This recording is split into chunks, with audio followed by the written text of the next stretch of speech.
I'm certainly not an expert in this subject, but I've come to know quite a bit about it through a lot of things. I'm also serve on a board of what do we call it? Advisory board for Blue Cross, which gives me some more dialogue on this whole subject.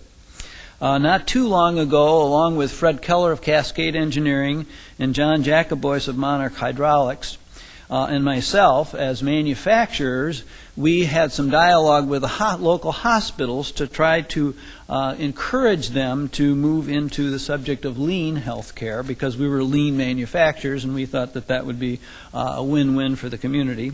So I had that experience as well. With me is Dr. John McKeegan, and I'm going to read a little bit because he is the expert here. John is a physician.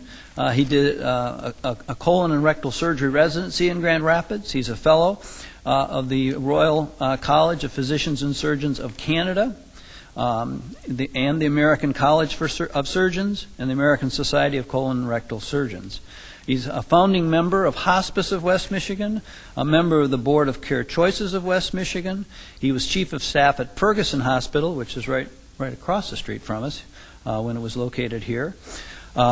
He is also he has served as the chair of the Michigan State Medical Society Board of Directors for 3 years. He was the president of the Michigan State Medical Society. He's vice chairman of the board of directors of Blue Cross Blue Shield, so he's very well qualified, and I'm going to turn over to him in a minute. So our agenda tonight is, first, John is going to give you a history of healthcare. We thought the first thing we needed to do is to just sort of lay out how this whole thing got put together. Then I'm going to attempt to describe the healthcare system, and I'll take it in different groups of things. Then John will come back up and begin talking about some of what we call the issues and the problems in the current system. I will add from my list, which is as long as John's list, and then when you've heard all the issues and the challenges of the system, and we'll open up for questions and answers, and then see what the group thinks would be next steps for the community. So with that, I'm going to turn it over to John to bring us up to date on how did this healthcare system get started here in the United States.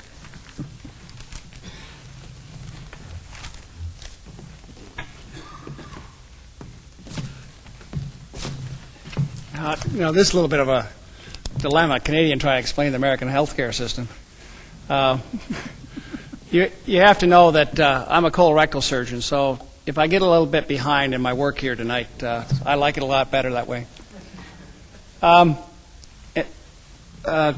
Social Security and the Social Security Act of 1934 was part and parcel of first attempts to try and have national health care system. There was a guy named John Dingell, the father of the current Dingell, that was very intimately involved in that process. But at the turn of the century, and if we can go back that far, there were about 155 medical schools. The first one was in Philadelphia in 1765. They were all, for the most part, with few exceptions, attached to for-profit proprietary types of institutions with no or very few criteria for entrance. It wasn't until 1930 that I think Johns Hopkins required a bachelor's degree to get into medical school. So it went through a huge period when there were a lot of quacks and different aspects of healthcare. A Flexner report in 1910 changed that substantially, and by the 1945 or so, we were down to about 75 medical schools because the other ones sort of were forced out of business. The Security Act of 1934 was the first play on developing some sort of element of a social responsibility, and what they ended up with was a child and maternal health program and some help for crippled children and the blind. An interesting story, Harvey Cushing, who was a very famous brain surgeon in Baltimore, was very influential in pushing back efforts to have national health care. He did not want it. I don't think many physicians wanted it in the community, but his daughter, Betsy, was married to James, the son of President Roosevelt, and it's claimed that that influenced substantially the efforts to put down efforts at a national health care system. Through and after the war was when we first saw the elements of health care really explode. Coming back from the war and the development of unions and a subsequent ruling by the federal courts that unions could actually bargain and get health care premiums covered as a benefit structure, I think drove health care. And we saw, if you remember, open heart surgery started in 1953. We started to see efforts at heart transplants, CAT scans in the 70s, and increasing move to specialization. Physicians increasingly were searching for other elements because knowledge was getting increasingly and expanding. The number of drugs and medications expanded. When I started practice 30 years ago or so, there were about the PDR, which is a drug book, was about this thick. It's now about that thick. 675 drugs back then. There's now over 10,000 different drugs. So if you think there's more complexity and difficulty. And a lot of those drugs now are, as you know, are for chronic maintenance of health. The drive for the American public to have longevity and less disability with aging is a huge driver of health care costs. The first HMO was actually Kaiser. Kaiser was a gentleman that started a steel plant out in California. He had to get the only really model type of health care was hired physicians for lumber camps and iron ore camps and that sort of stuff. So he had an iron ore camp, and he started an HMO, which became Kaiser Permanente, which is a large HMO. I think there's a number of different centers around the country with the Kaiser HMO. So that HMO movement started back then. Germany was the center for health care. Germany, France, Austria. We didn't have much in the way of specialized training at the turn of the century. That all was derived overseas. But as we developed after the war, certification of and accreditation of training programs that were done through American Medical Association Council, which evolved to a national organization called the Accreditation Council of Graduate Medical Education, which included the AMA, the American Hospital Association, and three other parents. That organization now sets the standards and has set the standards for subspecialty work. I think one of the first specialties was ENT and ophthalmology, which was really just came out of the 30s. So the real subspecialization is relatively young. 1965 saw Medicare and Medicaid, and that substantially changed reimbursement. Through that time and just before that time, there was an explosion in hospital building, because if hospitals promised some free care, under the Hill-Burton Act, they've got extra federal funding for hospital construction. So those are some of the elements and economic elements that were part and parcel of it. Private employer-based insurance, which is the model for this country, is an oddity. It's not worldwide. There's very few countries that have any element of employer-based insurance. And it really started after the war.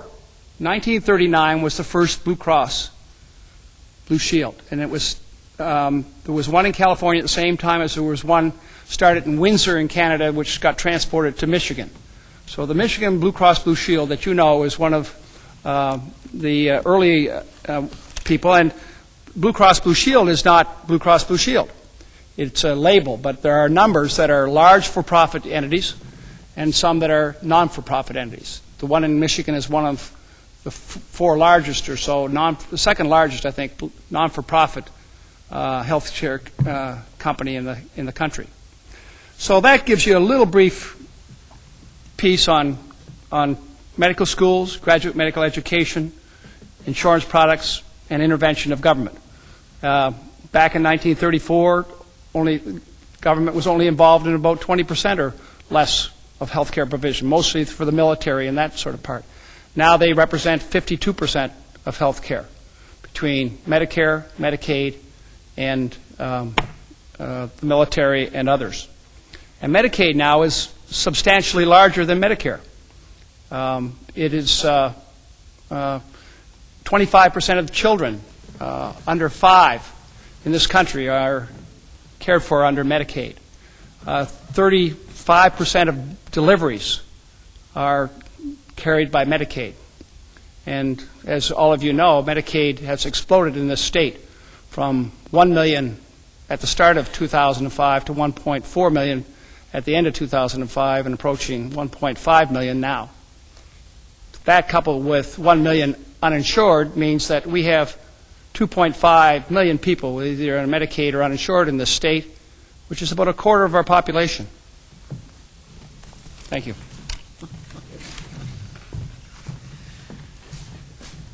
Well, I'm going to start in describing what people call it the healthcare system, but I'm not sure when we get done you're going to think there's much of a system in all of this. But the first piece that I'm going to talk about is who pays. Well, John already said it. The government pays over half of all, of the health care that goes on. And most of that is through Medicare and Medicaid. But there's also the Veterans Administration, and they also have just a ton of employees, if you think about it. There's all kinds of government entities that employ people, and they pay for a ton of insurance. The second group is the one that we're most familiar with, and people think is even the majority, which it certainly is not, and that is employers, of which I am. If you look at what's going on with employers and the paying for health care, what we're seeing is at about a rate of 1% a year, less employers having health care as a benefit. So every year the number of employers goes down about 1% every year. So the trend right now, if it continues, is that employers are getting out of the provide your employees with health care, slowly but surely. And there's some, we'll talk about it later, I'm sure, but there's some reason to think that that may even escalate. And employers obviously are changing a lot of the ways they go about this, and certainly our company is no different than almost every other one. We're increasing our deductibles in our plans. We're increasing our premium co-pays. So if you pay a premium of $500, you might, a typical employer, be between 20 and 30% of that you have to pay as an employee, not the employer. And then, of course, the other co-pays are going up as well, which are office visits and any other co-pay that you have. So there's tremendous, pressure on all those things. Many of the companies now, and you're seeing a lot of press on this, have started getting involved with wellness programs. And in the first early days of those, most of us were just encouraging healthy habits. But now what you're seeing is, is employers start to tie incentives to those, and you can call them positive or negative incentives. But if I'm overweight, I might not get as good a deal with my health care as if I watch my health. And what you're seeing is employers and wellness programs getting fairly assertive about people taking care of themselves and following a regimen there. And you're going to see a lot of issues surrounding that. Another thing that I didn't have on my list that that needs to be said, because I heard it this noon at the Blue Cross meeting, and that is that fewer and fewer employees, and certainly we didn't do it a long time ago, are offering any retiree health insurance at all. So you're seeing that almost go away, I think, as time goes on. There are some employers who still do it, but if you think about it, 20 years ago, almost all, we didn't think much of it, and we all offered retiree health insurance. That's just not offered anymore. The last group of people who pay are individuals. People who can't be part of a plan and have to have insurance will find a way to do that. Those numbers are beginning to go up. They're going up because, remember, the employers are not taking care of health care as much as they used to.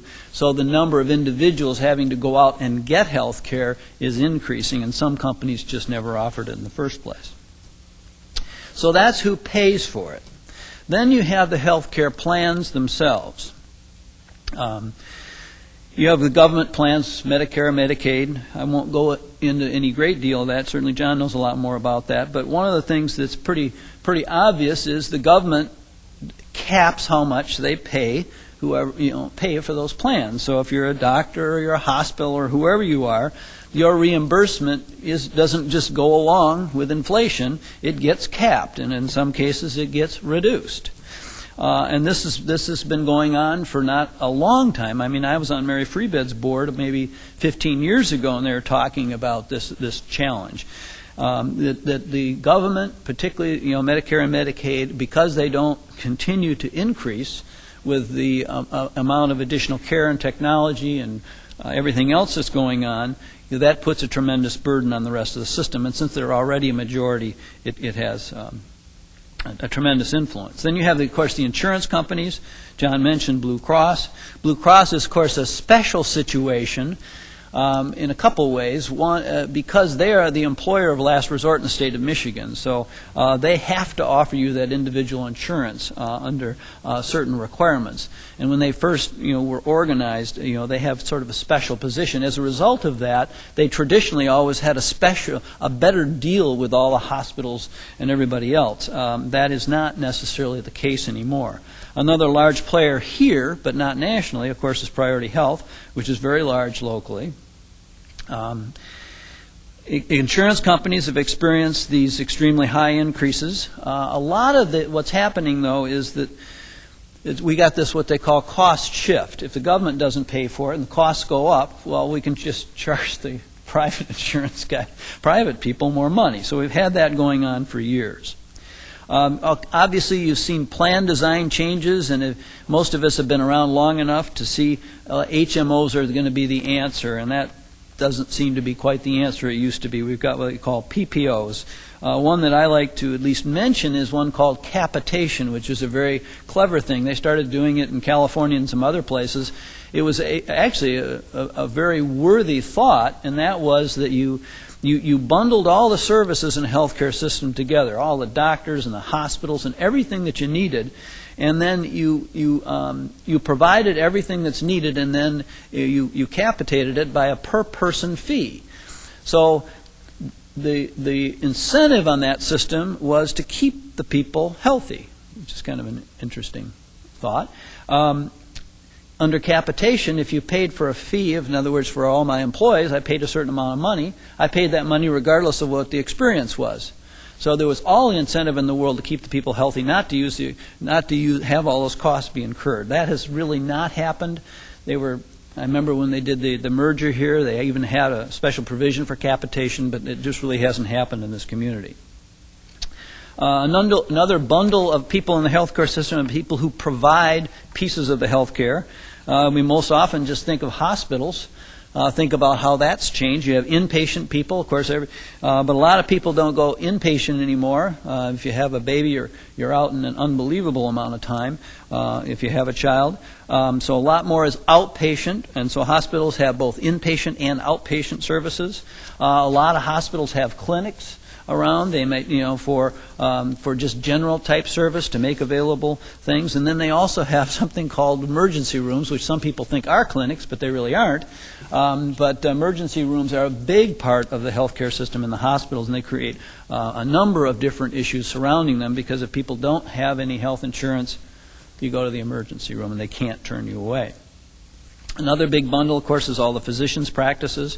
And what you see there, of course, is the typical offices that we have, but now you're seeing all these outpatient centers. And you're seeing physicians get together and then create these outpatient centers. And in some cases, hospitals do the same thing. In some cases, they almost compete. They do compete with one another for those. And then one that, if you think about providers, that you really, if you're talking about health care, you can't forget about, and that is nursing homes and retirement facilities. There is a huge need for long-term care, and as our population gets older and older, and you're seeing people who can have an apartment, and then if they have health issues, they can go to the clinic, which is right there, and then eventually they can even go into long-term type nursing. So you're seeing a lot of that, and there's a lot of expense in that end as well. And then another bundle of things that goes along with the healthcare system is the suppliers. Pharmaceutical companies obviously are one of the big ones, and there's issues there. Obviously, the cost of all these drugs is getting higher and higher, And now you've got an interesting debate going on as to, what do you do about that? Should they be able to charge that much or shouldn't they? And it's a decision as to what do you really want, because if they don't make money, they can't do as much research. If they can't do as much research, they can't come up with as many good remedies. But people can't afford some of the drugs that are available, so there's an access issue. So it gets very, very complicated. The United States is treating that differently than a lot of other companies. There's some other issues around that I won't get into. You have medical devices and all kinds of technology, MRIs and CAT scans and all kinds of stuff that we didn't even have before. And it seems like every year there's a new set of technologies that are available that can do amazing things that we didn't have a year or two before. So there's a lot of suppliers in that. There's medical supply people, and then there's also obviously a supplier to the healthcare system are our educational institutions. And I've been working on the Regional Skill Alliance in the area of healthcare, and what we're trying to do is to figure out how to fill some of the needs in the healthcare system for qualified people. And you might think that we're talking about nurses, because everybody talks about nurses, and that's true, but there's the need for people all the way through the system. And one of the problems is that we can't get them educated for a lot of reasons. One is it's very expensive to educate, and almost everybody in the healthcare system has to have some kind of credential. You don't just walk into the healthcare system and take care of people. You have to have a credential, whether you're a rad tech or whether you're a nurse or a nurse's aide or anything. You can't just do that. You have to have some sort of certified type training. The educational institutions obviously have to provide that. And even some of the educational institutions like the University of Michigan, they have their own health system, sort of an encapsulated system that's part of a research hospital and some other things. There is regulation in the system. There's what they call the Joint Commission, which is sort of their certifying type body. There's also the FDA, obviously. And then you've got the state and local governments, so there's plenty of regulation. Now, moving on a little bit, talking about who are the consumers of healthcare. Well, obviously we all are, but they're in bundles. Like children are unique, and they're treated in some cases differently. You've got families. You've got the elderly who have different needs. And then you've got the insured people like myself, but then you've got this whole group of uninsured people that are still consumers. Even though they're not paying for it, they're still consumers because they can get some of it. Now, if you look at the system and you say, what should we care about from a community perspective, or what are the outcomes? What do you want from it? Well, you want life expectancy is one key outcome in general. You want the high life expectancy. You want a low illness incidence. In other words, you want people who are very healthy. You want, if you're going to measure your health care outcomes, you want access to health care, and you want coverage for people, because you can have access for this but not for that. So coverage is a big issue in this whole medical. And some people have better coverage, obviously, than others do, just in their plans, much less if they don't have any insurance. You've got system cost, which is an outcome, which is a real problem. And our system cost is, I was just looking at the statistics. I just got the world rankings for healthcare, and ours is 15.2% of GDP, and the next one down the list is 4 percentage points down from us. So the United States spends more on healthcare than any other country in the world, and it isn't just by a little bit. It's by a lot. And then there's a whole bunch of quality issues that we can go into. There's a lot of people out there talking about the number of people that have bad experiences in hospitals and how we could prevent that from happening. And then there's a whole question of quality of life. What kind of quality of life do we want to have as a community? And those outcomes are really community driven. They're not necessarily driven by the system itself. Now, this is where we get into some of the difficult areas. If you look at what the health drivers are, why would I have a good experience or a bad experience or be healthy or not healthy? If you look at the top of all the causes for that, it's behavioral. Do I smoke? Am I overweight? Do I exercise? Do I eat right? So, in this study that I'm quoting, they're saying about 40% of your health drivers would be behavioral. So the biggest is you can control yourself. The way you take care of yourself, you can control. Next to that is a much more problematic driver, and that's genetics, I don't know that anybody ever goes into a doctor without their saying, do you have anybody else in your family that's had, what their experience has been. And that part of that is because genetics is a huge part of it. And then, of course, your social circumstances, have a lot to do with it. And there is, they say 15% here genetics, 30% medical care quality. Believe it or not, it's still 10%. So we have a quality issue here in the United States. And then environmental conditions is a small percent, only about 5%. And those are some of the drivers that drive health care in general, the outcomes and, in many cases, obviously, the costs as well. And when we get into the issues and problems, and when I look at my list, you're going to see a lot of this stuff come back.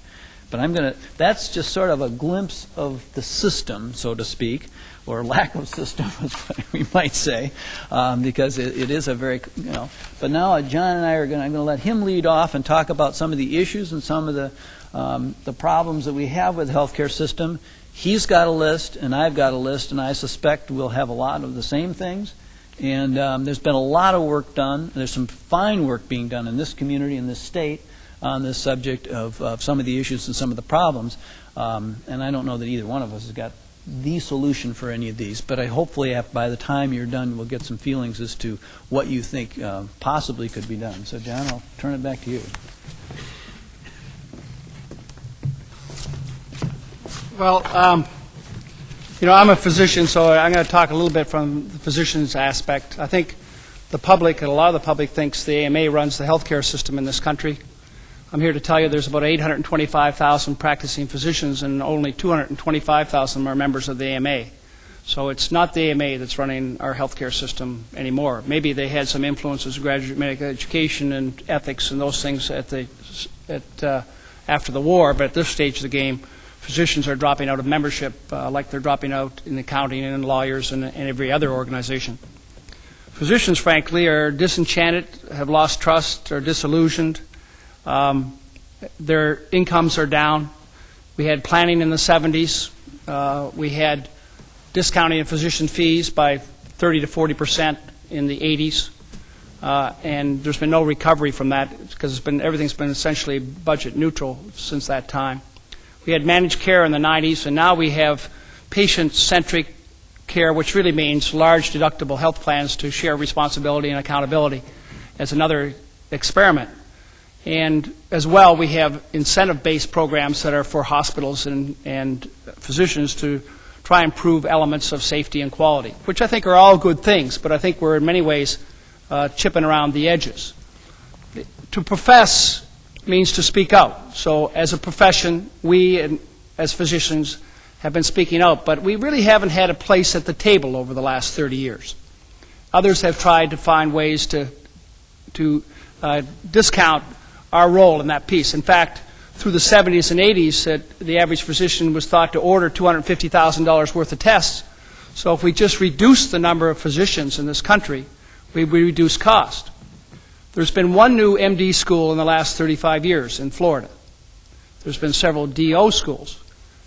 In a COGME report in the 80s suggested that we had too many specialists. So we would now start funding, and graduate medical education is partly funded by Medicare and Medicaid and by hospitals and through hospital systems and universities.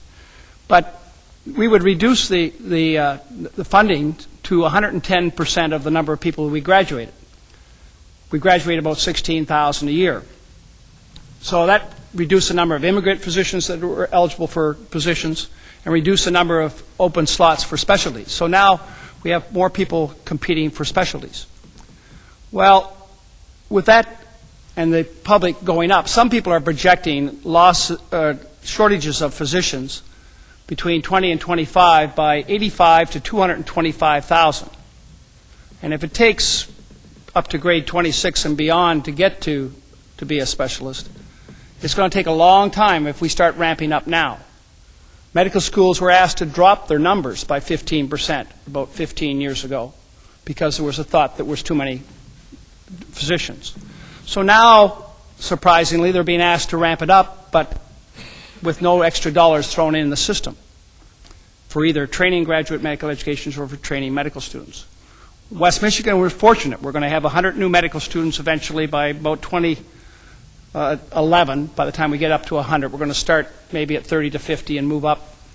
And we already have 65 students a year rotating through the community.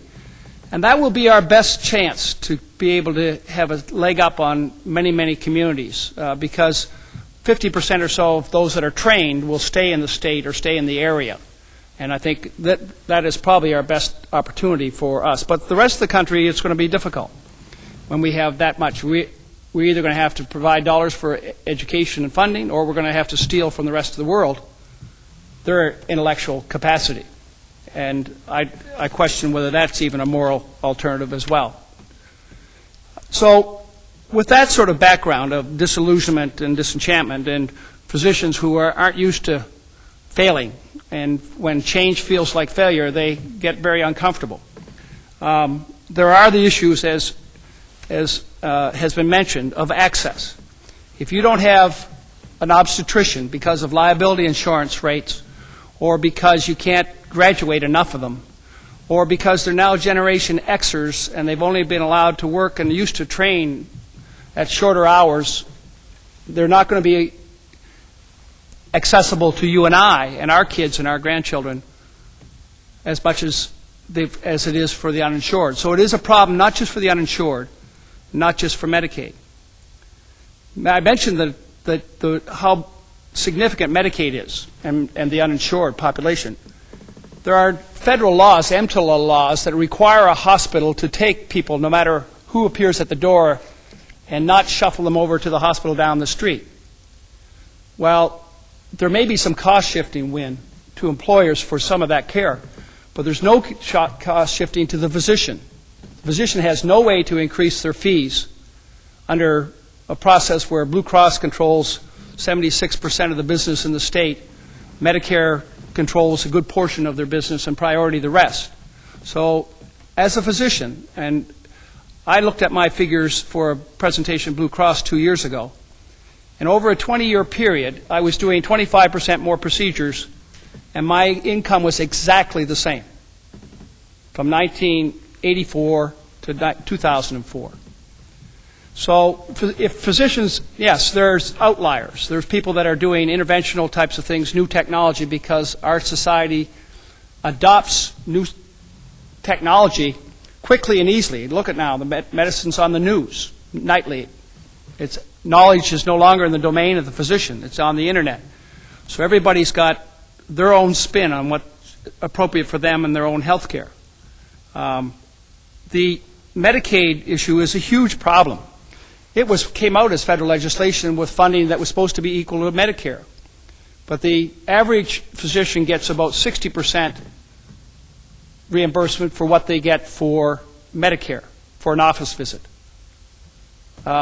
For procedures, I was getting 6 to 8% what Medicare. It was costing me more to bill Medicaid than to treat the patient.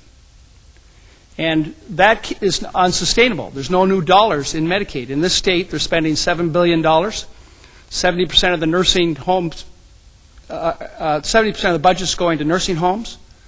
They tried to tax physicians last year to try and help pay for Medicaid. And that, can you imagine what that would have done to access for Medicaid patients? Already, it's difficult to get physicians and specialists to see Medicaid patients because the average physician's overhead is around 60%.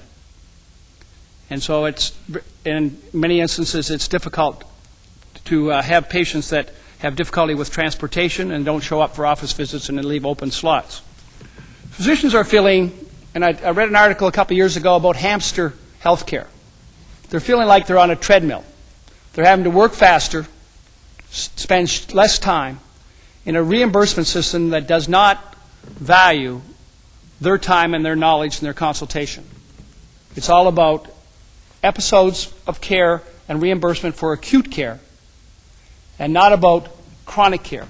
And most of our expenses now are about chronic care and the last 2 years of our lives. Diabetes is exploding in this country. Obesity is exploding. And diabetes, the average insurance, if it costs the average insurance company $2,000 to $3,000 to look after a well 20-year-old, it costs $6,000 to $8,000, at least $1,000 more to look after a diabetic. So it is a huge problem going forward. With Medicare, in 2001, I think it was, they reduced physician fees 5%. There have been no increase above 2% since then, and one increase of 0%. And they're now threatening, because of some fancy mathematics, that puts physicians responsible for acceleration of health care utilization.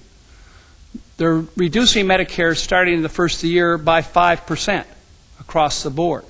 Some specialties, it'll be 20% down in their fees. Primary care will be held about level at 0 or minus 1%. But some specialties are going to be devastated. That's an issue of access. I'm now an administrator of 200 physicians, 1,350 employees, MMPC. We have about 40% of those are primary care. If you call me today and asked me to find a physician taking a new Medicare patient, I could give you one physician. That physician started practice in August and will be filled by the end of December. They generally, in primary care, up to 75% of their patients are Medicare. If they start taking any more than that, they don't have anything left for income. The average primary care specialist, internal medicine, only 22% of last year's graduates went into true primary care. Most of them went into a hospitalist where they could have a shift work, or ER work, or some other specialty work. There was 35% of slots left open in family practice and internal medicine last year, and over the last 5 years. Last year was the first year that general surgery filled all their surgical slots. They were down 20 and 25% because nobody wants to get up at night treating trauma and treating acute disease anymore, particularly for less income. The average primary care doctor comes out at 35, will be lucky to earn $100,000 to $140,000, has to buy a house, has to fund their own pension plan, has to fund their own kids' graduate medical education, and it is in the trenches, patient after patient, hamster healthcare. So issues of access and cost are significant. I like to talk about the M's: Medicaid, Medicare, medical liability, and medical economics. Medical liability, we have to get to a position where there's disclosure, open disclosure. The University of Michigan has dropped their premiums for liability by 75% by having open disclosure, saying, I'm sorry. Well, you know, we're not allowed to by law. We can't say we're sorry. We'll become complicit in the suit. 3/4, AP Capital, the largest insurance company in this state, 3/4 of suits in 2004 were dropped without any advancement. Physicians win 80% of suits that go to court. And yes, everybody wants accountability. They want somebody to say they're sorry. They want to understand the facts. And yes, sometimes they want economic replacement. But it is not, I think the model is basically broken. And not unlike the employer-based system we have in healthcare, our liability system is unique for the rest of the world as well, although we've exported a lot. There are issues related to literacy. There's 5 levels of literacy. 48% of our patients are levels 1 and 2. A level 2 can read a paragraph and do it pretty well. But if I asked them the name of the county or the city in that paragraph, they couldn't identify it. And they cannot read a bar graph. 48, that's the population that we're dealing with in healthcare. It's not about this audience. It's about those levels of disparity, and they're not all about racial disparity. There's disparities of socioeconomic status and economics as well. Public health system, we haven't funded the basis of our health system any significantly. It could be the arbitrator of wellness programs throughout this state. If this state has got anything, it has all the elements to find a solution. And I'm not advocating a large U, large C universal health care government system. But that may have to be our solution if we can't get our arms around everything. But it started in Canada in one province, Saskatchewan, and it was there for 3 years before there was a national program. This state has the largest autos, has the largest unions, it's got 4 great medical schools, it's got a great hospital association, it's got the largest non-for-profit, second largest non-for-profit insurance company. If we can't bring people around the table and find solutions in this state, I don't know where else we can. My list is long, but I've only got limited time. But I'll hold them for questions. Thanks. Well, John hit on a lot of mine. I think part of the reason, and John said it, the doctors are so pressed is because the government's not paying its share. And so doctors don't have the time. There's a thing called patient-sensitive health care.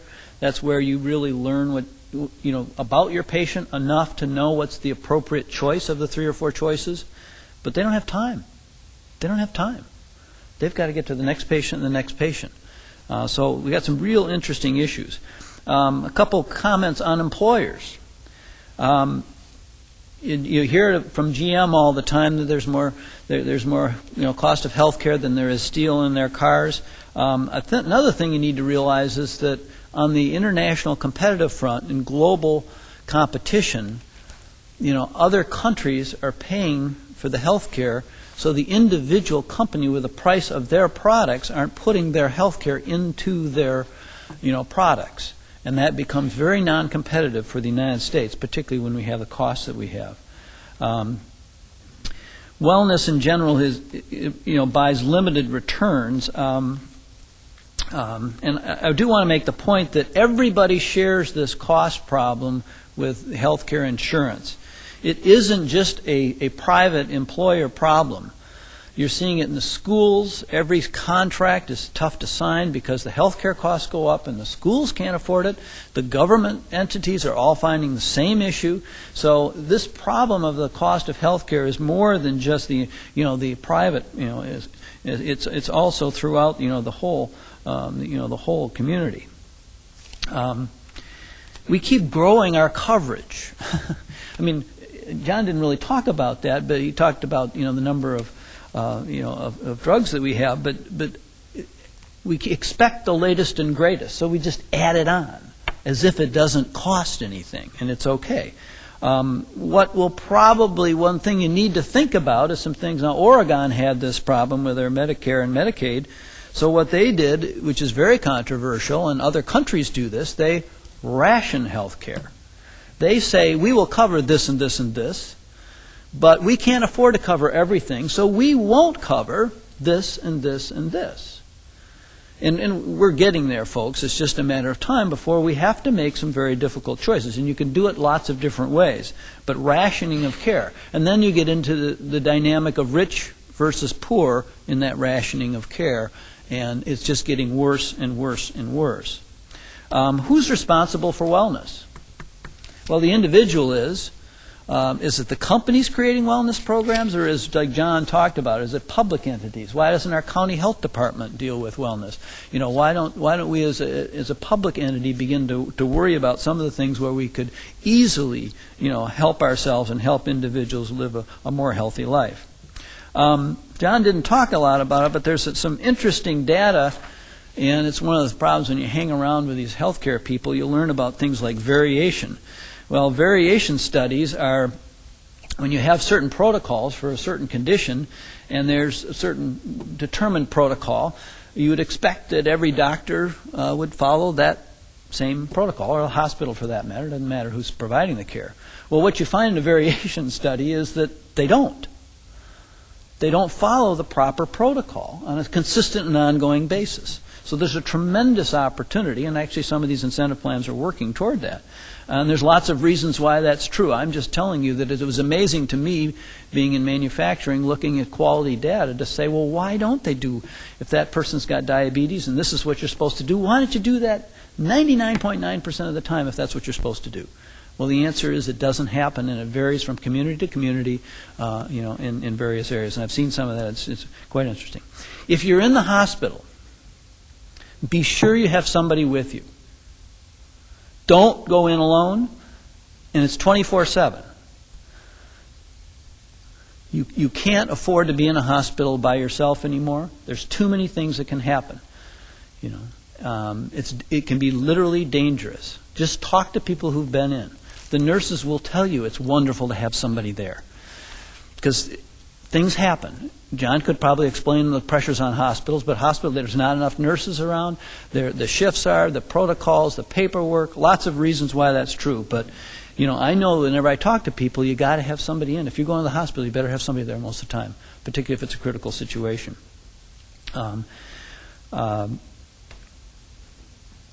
Affordability of prescription drugs I already talked about. Shortages of nurses. This whole shortage of people in healthcare does drive up costs because we're paying more overtime and other things. And some of those quality issues are the fact that we just plain don't have the people. They do say that administration is 30% of the cost of healthcare. So me being kind of a lean guy, that's what lean healthcare is all about. And there's a lot of really good work being done about medical records and some of those kinds of things where we could really save a lot of administration. But unfortunately, with all these government entities, we're probably, like the HIPAA laws are wonderful, and I'm sure John could tell us all about that, about how that's increased our cost of healthcare. But there is a tremendous opportunity out there to figure out how do we reduce that administration part. Because nobody wants the administration, they want the care. They're not paying for administration. One of the other issues, and John talked about it, end-of-life care is just a huge issue, and every time you hear somebody talk about it, Americans, not only do we not want to die, we want to live forever. We're not like Native American populations, which figure that when your time comes, you just leave, and you die peacefully. Well, we don't do that in this country. Not only do we not want to die, we want to continue on our life and live as if we're 20 years old for as long as we possibly can. So that puts a tremendous burden, and that's a societal thing. And other countries don't approach it quite the way the United States does. But the tremendous cost that we have at the end of, one of my pet peeves is that you need to have living wills and that type of thing, so that at the end, if it's your desire not to have the last dollar spent on you having the last breath, that can happen in a very peaceful way. Places like hospice and whatever, and we could do a much better job with those types of things. Generally, the system doesn't have any reward for wellness. I mean, people make money when people get sick. When I was on the Mary Free Bed board, we had a financial crisis when we didn't have sick people. And we should be cheering. But it was so serious at some times that you had major cuts, you had to cut people down. The whole system is backwards. I don't have an answer for it, folks. But you got to start thinking about some of the tough issues like that. There's no reward for keeping people healthy in the system the way we do it. We always get paid when we take care of people who are sick in some way.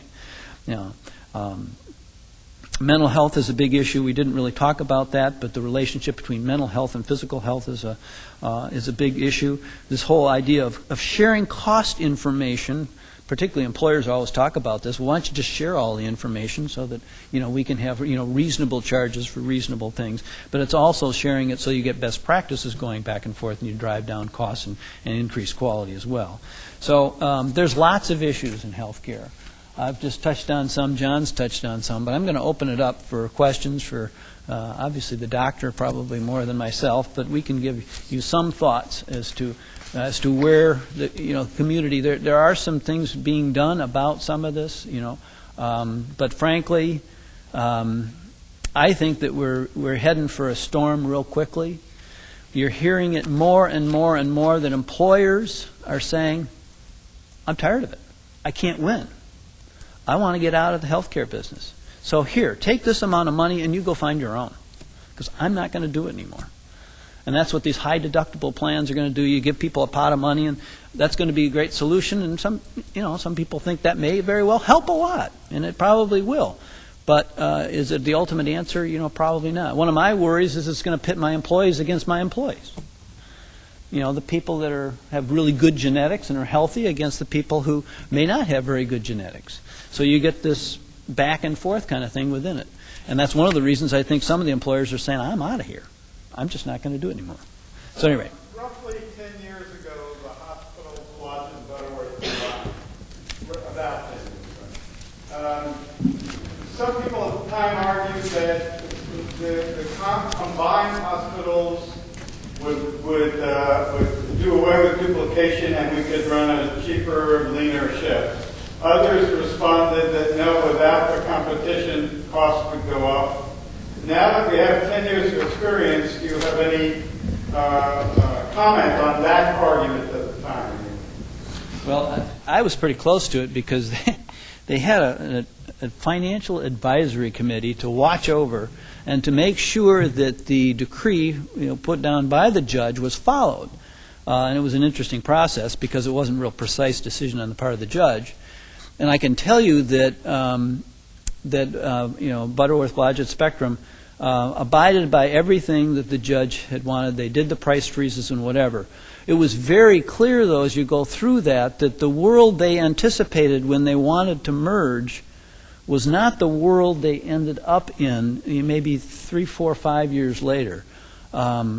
They thought they would get a lot more economies of scale than they ever got. John could probably answer as to why some of that didn't happen, but generally I think I give great credit to Spectrum for doing what they said they would do, and from a consumer perspective they did hold down costs. They had to because they were required to, and they really did it because we watched over it and we had an auditor and we did all that kind of stuff. But overall, I don't know that that's really the issue of what's going on one way or the other. Be careful that you wish for no competition. I come from Canada where in my community, which drew 3 million people, until recently there was 1 MRI and 2 CAT scanners. There's now 3 MRIs and 4 CAT scanners. But when you don't know the difference and you have to wait a year for access or something else, that's your level of health care. So be careful that you careful what you wish for in that perspective. Before the merger, in my estimation, we had 3 good community-level hospitals. We need to move this community, in my estimation, to a 3rd level. Level 1 trauma center, one that can do the extra work, ones that can do the pancreatic stuff, ones that can do transplants, ones that have an academic bent, ones that have those elements. And you can't do that in this day and age in small to medium-sized community hospitals. You can't have all the elements. You won't get physicians that have a particular interest or special high level of interest, both in research and education and or practice, coming to these communities unless you have those types of facilities as well. So it is, again, about an issue of access as well. I want to talk a little bit about solutions, because we really haven't talked too much about solutions or how we get there. I intimated that the state could probably do that. And as a medical society, we've been sort of sitting on the sidelines in many aspects, but we have been involved in planning for the Michigan First program by the governor. We've been involved in the Medicaid program. We've been involved in the IT program. We've been involved in the Council of Quality and Safety that was set up basically by the Medical Society and with the help of Blue Cross.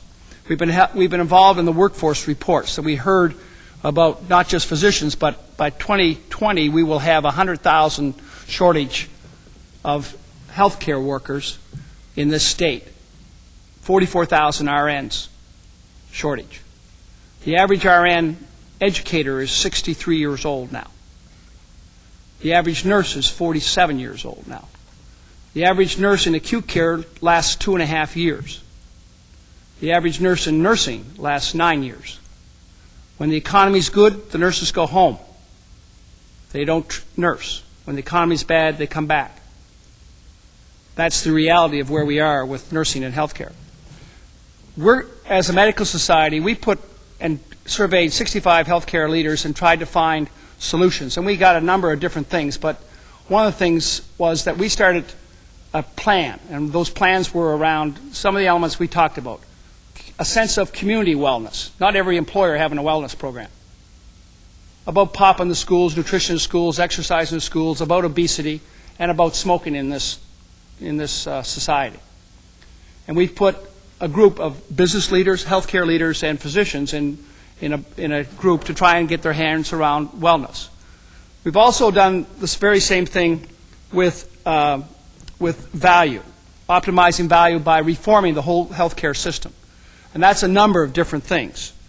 But it was some of the things we talked about, public health system, realigning the payment systems, those sorts of things. But it is also about a basic health care policy, essential benefit structure. So we now have another group that's being headed up by a professor at the University of Michigan with those same types of people trying to get our arms around essential benefit structure. And the other one is around simplification. Maybe if you can simplify things, you can drive down costs, but you have to be careful. As soon as you drive down cost, the unmet demand for longevity and less disability and then for technology and actually get Medicaid and the uninsured probably back to levels goes up. And every rising healthcare economy in the world has a rising GNP for healthcare. We're at 15 and 16%. If it keeps up, we'll be at 35 to 40% in the next 15 years. But other economies are doing the same sorts of thing. But it also drives the economy. It's bigger than the auto industry in this state. It's about $1.2 billion in this county. The larger employer is Spectrum up the hill. So we have to be careful how we transform these things. But I believe it's about transforming it and trying to find simplification with benefit structures. Every new employer self-funding a program is another new insurance product, as Wynn suggested. Blue Cross a couple of years ago had 162,000 different riders and about 2,500 different products because their business is to sell what people want, not have essential benefit structure and then do the add-on. One of the things that's strange about this system is that it's not always coordinated. You may have read some articles about the VA system, which has done a remarkable reform, which is one of the lousiest medical systems, and now they've come and they're one that you hear talked about a lot. And I'll tell you a nice progressive comment. But one of the reasons that the VA was able to do that is that it was a closed-loop system. They controlled the variables within the system itself. But the typical healthcare is just not that way. You got the doctor over here, you got the hospital over there, you got the insurance company over here, and there's no connecting pieces between them. So they end up competing with their own sectors, but not always coordinating in a way that can make any difference. And I read an article recently about the VA, which has done these remarkable things, and their costs are way down. So somebody said, well, if their costs are way down, why don't we let them run some of the Medicare, Medicaid? And couldn't we save a lot of money? And they figured they'd save like 200 to 400, probably billion dollars a year in those areas. But unfortunately, somebody was fearful that if they allowed the VA to take over some of the Medicare, Medicaid work, that somebody might think that universal health care was around the corner, so we better not do that. So we as taxpayers can't take the benefit from a government entity that's figured it out, is doing it right, and take those best practices, which is what we do in business every day, and apply those then to the bigger pots of money where we can really get some savings. And that's the kind of thinking we got to change. And as a progressive group here, that's the kind of thinking we got to stop, because it is our money out there, folks. And frankly, there's just not enough money to go around. We got to stop wherever we can find these best practices. We got to do it. There's some amazing things. They've got chips now where your whole medical record can be put on a chip. Obviously, it's going to take forever, but I just read an article where an employer, some of the major employers are starting to get those for their employees. And the reason is that, ever go to a hospital, go anywhere, they ask you a gazillion questions. Well, why not just have it on a chip? It's right there. They can get to you quicker and take care of you better and obviously make fewer mistakes because now they know what your medical history really is. There's this interesting competition going on now. You got to love how some of these things work. The doctors' offices are deciding, well, we'll put up our own Surgery Center or we'll do our own thing. And it's wonderful. They get together, they do it, and they charge and whatever. But every time they do that and they pull those dollars out of a hospital, we have a very interesting thing because hospitals are having to pay for all that care where people walk in and they can't pay, so they have to pay for it anyway. They're obligated, and I've seen the charts. They're going off the roof. Well, when they get some of their profit-making stuff and taken away from them, it has a negative financial impact on the hospital, and that kind of trend can't continue. So people are trying to control that. The system itself, there's so many little pieces like this that are broken. What are you going to do about long-term care? I mean, we all know what happens. You run out of money, you lose. They try to protect your home. Well, that's fine, but you run out every single dime that you saved because you can't afford health care in the last year of your life.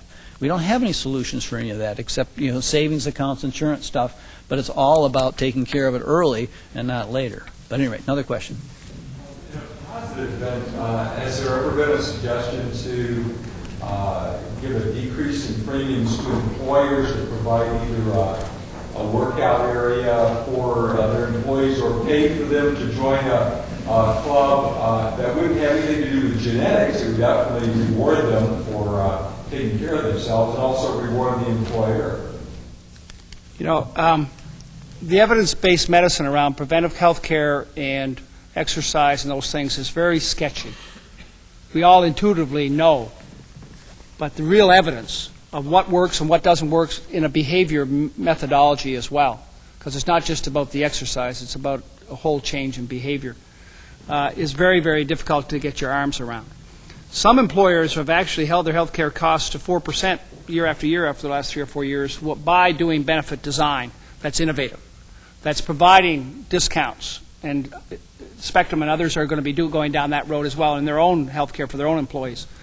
But as well, giving no copay for diabetics for their drugs so that you actually get people, people on chronic drugs, 60% of them don't comply with taking them the way they're supposed to.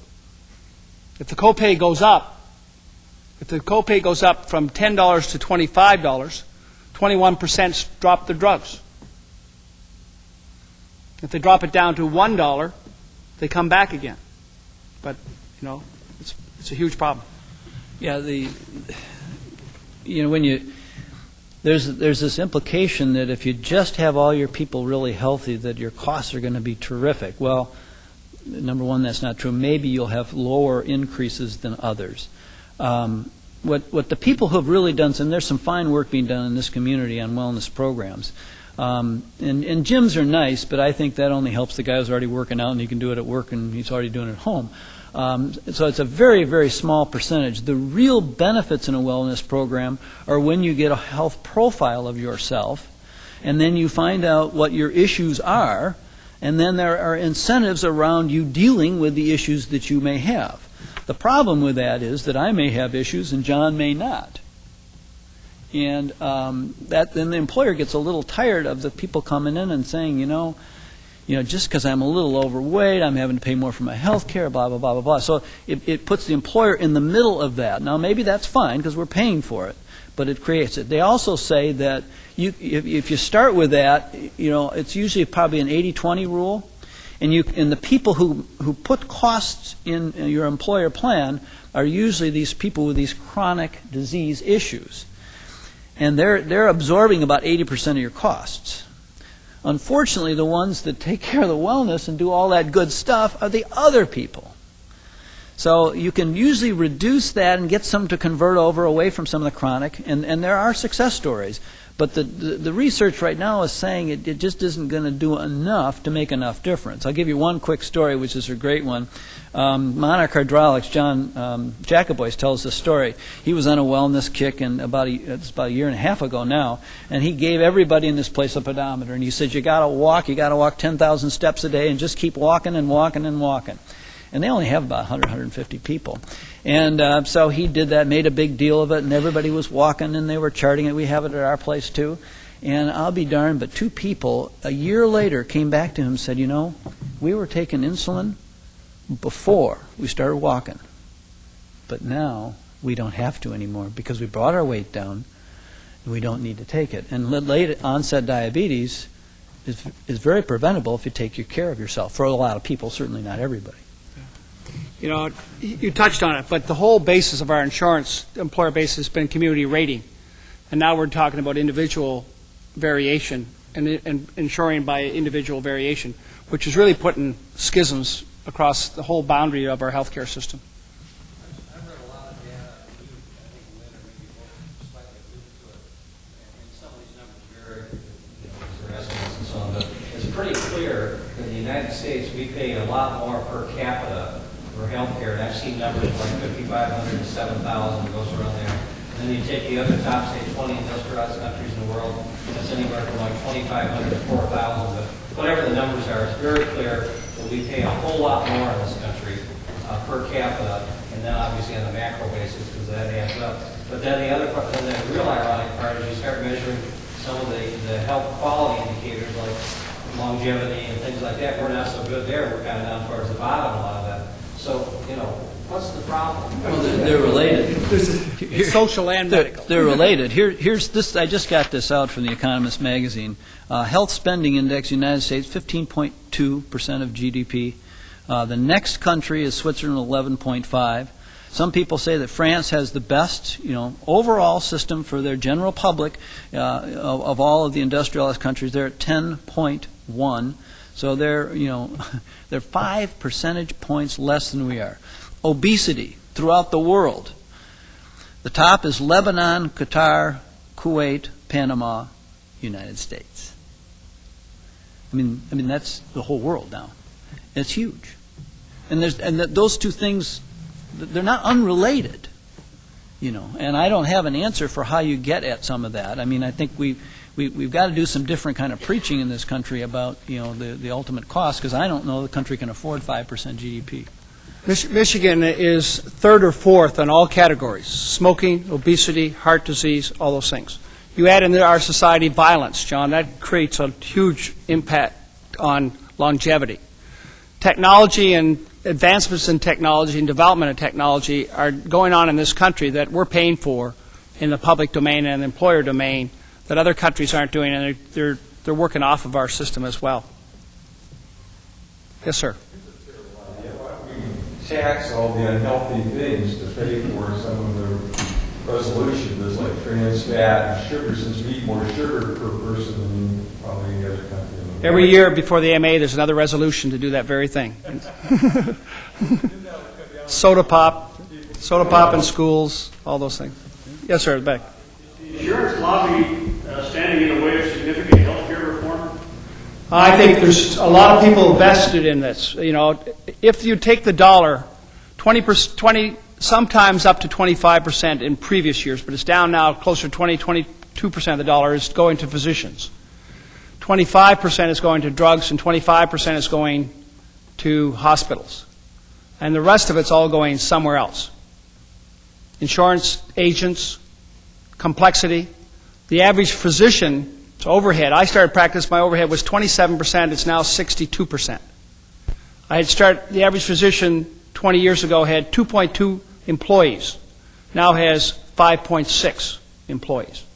The complexity and pieces are part and parcel of all that as well. Yeah, I would contend that the insurance companies have probably more reason to have healthy people than anybody, because the healthier people are, the less experience they have, the less they have to pay out, the better and more profit that they can make. So in some ways, they're on the wellness side, but it's so complicated that I'm not sure that it always comes out. These complexities just get so great. Generally, though, I would say they are very much, the pedometers are put out by most of the health systems. You can get them almost anywhere and give them to your employees. So they're after those kinds of things. They have great incentive for people to be healthy. If for no other reason than to, their reimbursement for part of what they do is capped. There's a lot of other issues that it's a regulated, industry as well, and that gets very complicated, and I certainly don't understand that part. Diabetes, late onset or adult onset diabetes used to be, that's what it was, late onset. It's now in pediatric population. Can you imagine a culture now that we're operating on obesity to give them an extra 3 years of life? Yes, John. Well, the great progressive response to all this is not universal health care. That's what we sort of see floating around. Is that the answer? Will that cut down administrative costs? isn't the answer, what is the answer? Yeah, I'm not sure whether our public can stand the traditional large U, large C, because it is about access. You know, in Canada, I tell my colleagues, my physicians there, if you can't get your hernia fixed for a year and a half, that's an issue of access, and it's an issue for the employer. I practiced in Canada back in the 70s for a year, and I didn't run from the system. It was about an opportunity here. But I stopped seeing everything but emergencies in the last 9 months that I was there, and I still left 6 cases, elective veins, hernias, and gallbladders left to be done by others. That's the type of weight piece. And I don't think we're going to go there. John, I think it's going to take a multiplicity of solutions, a partial government solution, a partial personal solution, but it's going to be built around essential benefit structures, some restriction of access that we know of, unless you pay extra for it. Can you give it a name? Because if you don't have a name, everybody's looking for a handle. It's got a handle. Well, Massachusetts has it now. Yeah, I said. Form of it. Yeah, they've got a proposal out there. I'm not sure it's going to pass, but yeah. Well, you mentioned 2 things that seem to work well, despite all the things that don't. One is the original version of Kaiser, which worked well 40 years ago and still works well today. Now, sort of copying it in our version of an HMO was not what Kaiser was about. But that always worked well, and it was inclusive. They did everything. Their hospitals, their clinics, their physicians, their nurses, their pharmacies, the whole thing. And the other is the VA, which is basically the same model. Salaried physicians, salaried people doing the whole thing. And my experience has been, and I've been interviewing physicians for the last 3 years about what bothers them, is that the younger ones would jump at that opportunity. It's the older folks who don't want anything to do with it. So maybe if enough of you sort of get out of the way. Yes. And I'm not teasing. No. Seriously, Well, I think it'll be a different deal in a few years. The Generation Xers are going to be a different. But I would caution that you are not going to have the same level of continuity of care. You might have it electronically, but you may not have it cerebrally, because they're going to be doing shift work. You're going to be seeing multiple different doctors, multiple different pieces and different solutions. So, and as the number of primary care docs goes down and access goes down for those primary care docs, I don't know who the consultant's going to be anymore in that sort of system. But you're right, the VA and those others have very good, efficient systems now. We employed doctors. Hospitals were going to be vertically integrated systems back in the early 80s, and they employed them. They offloaded them because as soon as you employ a doctor, and I was employed for 5 years when the Blodgett merger piece, you work to your salary. And as a member of a large integrating group that's trying to integrate physicians in a large multi-specialty group for some efficiencies and try and get rid of some of the complexities out of the office and allow them to practice, as we merged employed physicians, the average hospital doesn't know the real cost that is. They're paying for it partly out of their profits from technology. And so the inefficiencies, we think, are around $100,000 to $125,000 per employed doc that you're losing every time you employ a doc. You have to employ some. You got to employ the pediatric ones because of Medicaid and Medicare. They won't be able to have a living. You're going to have to employ the super specialist because he may not have a volume of practice in the private practice environment. You have to employ a part or find funding for educators and researchers if we're to have a level of health care that we expect. Doctor. One of my observations is that we rely on market mechanisms to allocate scarce resources for all kinds of things. And what we have since World War II is a third-party mentality, entitlement mentality. And you know, the idea about taxing the French fries, the Twinkies, the tobacco, really gets the people, you know, the quote now is skin in the game. That's the phrase you see, you know, the skin in the game idea where people are paying part of their way, part of the freight. And I think that's the only way it's going to change. You're going to align incentives with personal care decisions and that sort of thing. And I really think that's got to be the theme of a lot of these things going forward. Just to give you an example, I had a patient in my office, Medicare patient. She had a little cut in her finger, and she wanted antibiotics. They're free at Myers, you know. And she didn't need antibiotics. She didn't have an infection. And to give her antibiotics would increase the risk of antibiotic-resistant bugs in the community. It would be the wrong thing to do, even though it was free.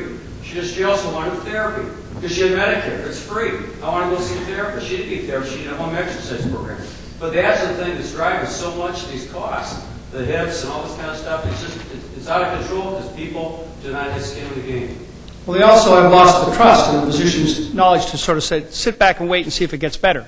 Or don't you think I should have a CAT scan? No, I want a CAT scan. I want to have a CAT scan. So the primary care doctors are feeling like order takers. It's a lot easier to write the script, too.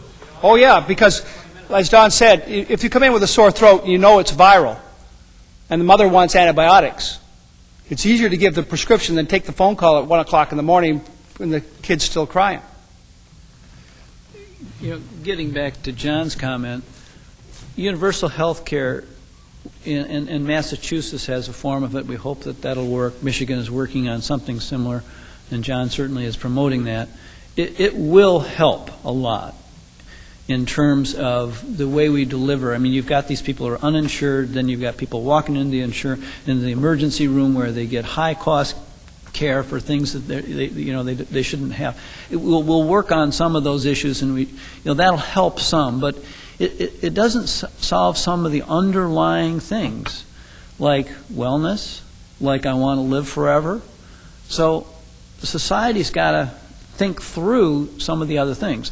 I don't think the costs are going to go away just because you change and you have universal. I do believe in it. I think it will help a lot because there's inefficiencies all over the system today. I mean, call up your doctor, and if it's after hours, what does the message tell you? If you can't do it, such and such, go to the emergency room. And we're not equipped to handle those people in the emergency room. But I think that'll help a lot, and I think we need to go there because the cost shifting and some of the other things will be lessened by it. But certainly there is no quick, easy pill for it. This country's got to figure out how to get healthier in some ways, and we probably are going to have to figure out how to deal with all this technology that everybody wants just because it's out there and somebody can have it. And we probably ought not to quickly say that's okay to reimburse for this and reimburse for that. I think we're going to have to really engage people, and I think people can control their. I mean, I'm one of those people that advocates for their own health care, and I know what I want, and generally it's not necessarily the most expensive thing, surprisingly. I had a doctor give me a prescription for Lipitor I didn't even ask for, just because my cholesterol went up this much. I said, I'm not taking it. So I decided I was going to, do something with my diet and see if I could bring it down on my own. There's an interesting thought. Now we have and that's what Dr. Connett's talking about. We have no incentives here for people to do that. If I held more skin in the game, I'd do it. Now I was just advocating for myself because I don't want to take that dumb thing for the rest of my life. I didn't have to. I brought it down, which is wonderful for me. It wasn't genetics in my case. But if it was genetics, it wouldn't have made any difference. I would have had to take it and do it. You follow me? But I mean, there's a lot of issues here. There's a whole capital issue. We didn't even talk about capital. Do doctors use procedures once they have them available to them more than is appropriate? The data all says they do. If you build it, they will come, and it may not be the best optimal treatment for those people. Of course. I mean, there's economic incentives. And I'm not saying it's always out of proportion, but study after study will show that happening. So there's an appropriate amount of stuff that we should have in a community of all of this technology. What's the right number? Well, that's a community decision. There's an interesting challenge for us. And all of us, and we know a lot about this system, and I don't feel like I really know all that much about it because it's so complicated. So, I mean, there's a lot of aspects of it. I don't know that there is an easy solution. I do believe that universal health care is the way. I think Michigan should have a plan similar to what Massachusetts should have. I think that'll be a big step for us, but it's certainly not the answer. We got a lot of other work to do, too. I think this public health thing is huge. Just huge. Who is going to stick up for people, taking care of themselves? It's got to be your public health people. Immunization. We have our number. I mean, look at the African American versus white, data. It's horrible, and a lot of that's access issues. John can talk about it. I mean, there's a life, liberty, and the pursuit of happiness, but not health care. I think when we universal health care, we might escape the medical legal call message from the doc's office, call them, if this is emergency, go to the emergency room. You know, it doesn't seem like if it's an emergency, they don't get sued because someone didn't call back in 20 minutes or something. Right. And twice as much as wait for someone to make him a phone call. ERs, I think I can't see a patient that goes there that doesn't get an MRI or a CT scan. We've got those, but that's probably 80% driven by not wanting to be sued for $1 million for missing something, and so society pays for it. So maybe universal health care would be the only way to get out of this medical legal mess that America has created or invented. When I left Canada, my liability insurance had just doubled from $25 for unlimited coverage to $50. And it doubled again a couple of years later. But they didn't have contingency fees. Environmental problems are starting to be in our environment. I saw Canada just passed a law that they've got to take trans fats out of all their food stuff. Yeah, well, I mean, yes. I mean, how we eat and how we function are part and parcel of the wellness. I mean, I came down from Canada, and I went to a dinner party, and there was 3 hors d'oeuvres, there was 3 vegetables, there was a piece of meat the size of a half a cow. The plate was twice as big as what I was accustomed to. I mean, and it's gotten larger since then. I mean, what do you call something that's that big around that you eat with, you know, they call it a bagel. But a bagel used to be that big, you know. But now they're monsters. As we become more technically advanced and the materials that we produce give off byproducts, and in a lot of instances seem to trigger the asthma and stuff that we're suffering. Right. I mean, to me, that's a legitimate function of government to say, wait a minute, that may be economically viable in the short term for the manufacturer to his bottom line, but it's detrimental long term to the society itself. You know, that to me is a spot where the government should be able to step in and say, you can't do that. You mean bicycles for everybody? That's going to be taken care of by the pot of oil. I think he's trying to say, wow, the food additives that we just get in our food, you know, you go and you used to buy food and you get food, but now you get so many different additives. I have the high fructose corn syrup. It says everything, you know. But you know, the problem, you get back to that public health issue again, the problem isn't that the information isn't out there and readily available. We all really kind of know what you're supposed to eat. You know, all the fruits, fresh fruits and vegetables you can possibly eat. And when you're almost full, then maybe you should have something else. I mean, that's simple stuff, but we don't listen to the data out there. We know what we should eat and what we shouldn't eat. You know, I mean, when I knew that my cholesterol was higher than it should be, I just started looking at stuff. Oh my goodness. It was, and you know, I don't eat some of that stuff anymore because I looked at the label. It's not hard. We've made it possible to do the right stuff as far as a lot of the stuff. Environmental concerns are an issue, but I just got back from China. Oh my goodness, you talk about environmental challenges, and yet they're, you know, Burn the river. Yeah, but some of this is our own just making bad choices, and people make bad choices all the time. I mean, the number of people, my father was a juvenile diabetic, you know, the kind that, you know, is not hereditary, which is kind of interesting. The late onset is hereditary, the juvenile is not, which is kind of the reverse of what you might think.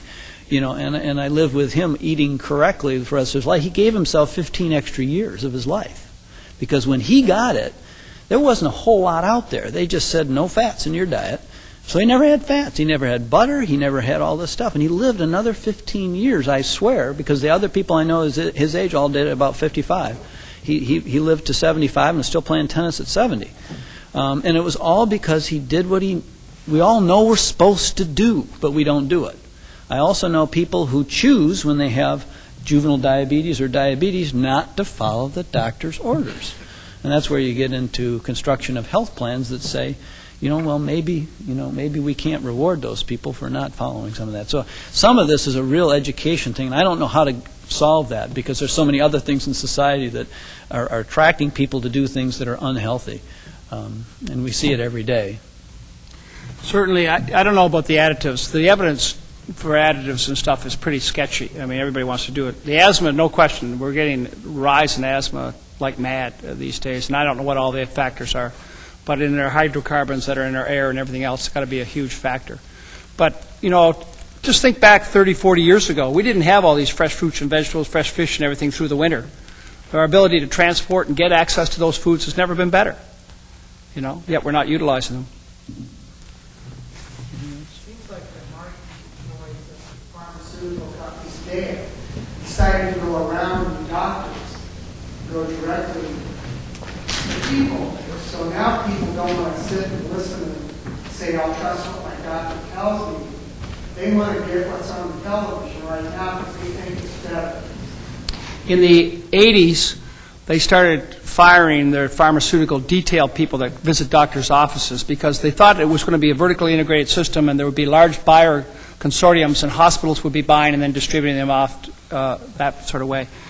So they were down to about 30,000 pharmaceutical people doing. Now they're up to about 70 to 80,000 because they know if they can get into the doctor's office, they can influence people, but also they can influence more with the public because of that order-taker type of mentality. The patient wants and is taking and decides before they even hit the office what tests they want. Just think of yourselves.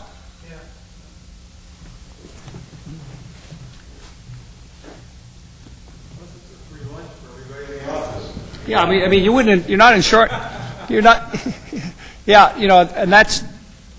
We kicked out all free lunches several years ago because it got to be a huge problem.